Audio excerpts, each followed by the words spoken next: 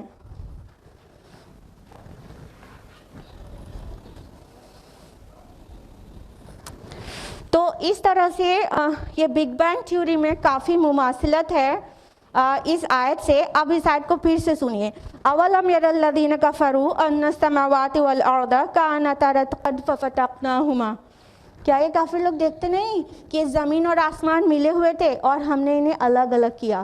یعنی اللہ تعالیٰ نے 1400 سال پہلے اس قرآن حکیم میں بتا دیا، جب بگ بینگ اور کا نام تو چھوڑیے، سائنس ورڈ ایگزسٹ نہیں کرتا تھا، تب اللہ تعالیٰ نے بتا دیا کہ یہ زمین اور آسمان جڑے ہوئے تھے. بھلا خالق ہی نہ جانے؟ ایسے کیسے ہو سکتا ہے؟ اس کے بعد اگر قرآن مجید اٹھا کر سائنٹیفک ریسرچز کیا جائے، انفیکٹ کرتے ہیں لوگ، تو وہ چیزیں بس بہت آسان ہو جاتی ہیں. قرآن تو بیسک دے ہی دیتا ہے، اب کرنے کی چیز جو رہتی ہے وہ صرف تحقیق کرنا رہتا ہے، ریسرچز اسٹڈیز کرنا رہتا ہے. تو قرآن بتا رہا ہے 1400 سال پہلے جب سائنس اور سائنٹسٹ ایگزسٹ نہیں کرتے تھے، ایسٹرونامرز نام کا کوئی انسان نہیں ہوتا تھا، تب قرآن مجید میں کہہ دیا گیا کہ یہ پہلے کوئی ہوموجینس ماس تھا، یہ سب جڑا ہوا تھا، اللہ تعالیٰ نے ان کو الگ کیا ہے. آگے فرمایا اللہ تعالیٰ نے وَجَعَلْنَا مِنَ الْمَاءِ كُلَّ شَيْءٍ حَيٍّ، اور ہم نے پانی سے ہر جاندار چیز کو پیدا کیا. یعنی قرآن کی آیت کا یہ فقرہ اسی آیت میں ہے، ٹھیک ہے، یہ فقرہ بتا رہا ہے جتنے بھی لیونگ کریچرز ہیں وہ سب کے سب پانی پیدا کیے گئے ہیں. یہ بات 1400 سال پہلے کہی گئی. آج سائنس اس بات کو بالکل اپروو کرتی ہے کہ جتنے بھی لیونگ بینگز ہیں ان کی جو اسمالسٹ یونٹ ہے، باڈی کی اسمالسٹ یونٹ کیا ہے بھائی بتائیے؟ سیل ہے.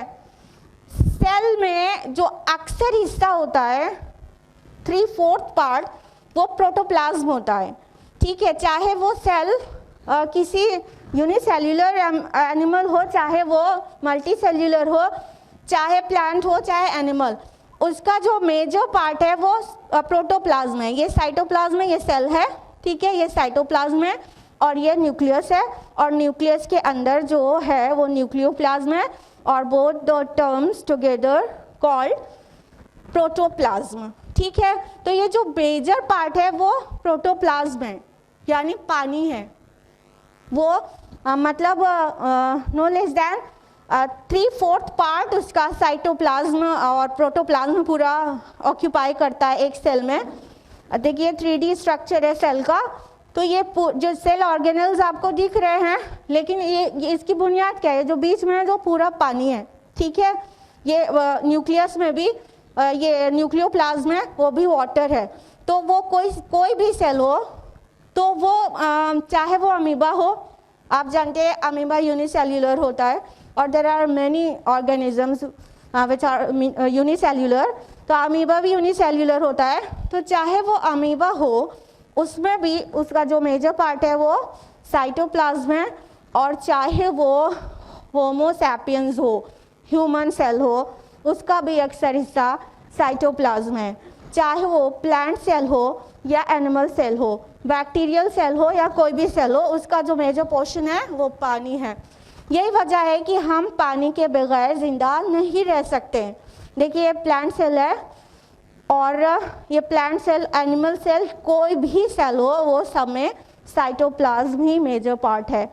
تو یہی ریزن ہے کہ ہم پانی کے بغیر سروائیو نہیں کر سکتے، کیونکہ ہماری باڈی کا نہ صرف کوکمبر اور واٹر میلن کی باڈی کا اکثر حصہ پانی ہے، ہماری باڈی کا بھی اکثر حصہ پانی ہے. تو ہم پانی کے بغیر سروائیو نہیں کر سکتے. اور یہ بات قرآن حکیم نے اتنے پہلے واضح کر دی ہے کہ every living creature has been made by water. پانی سے بنایا اللہ تعالیٰ نے. اب آپ خدا نخواستہ یہ سوچ رہے ہو کہ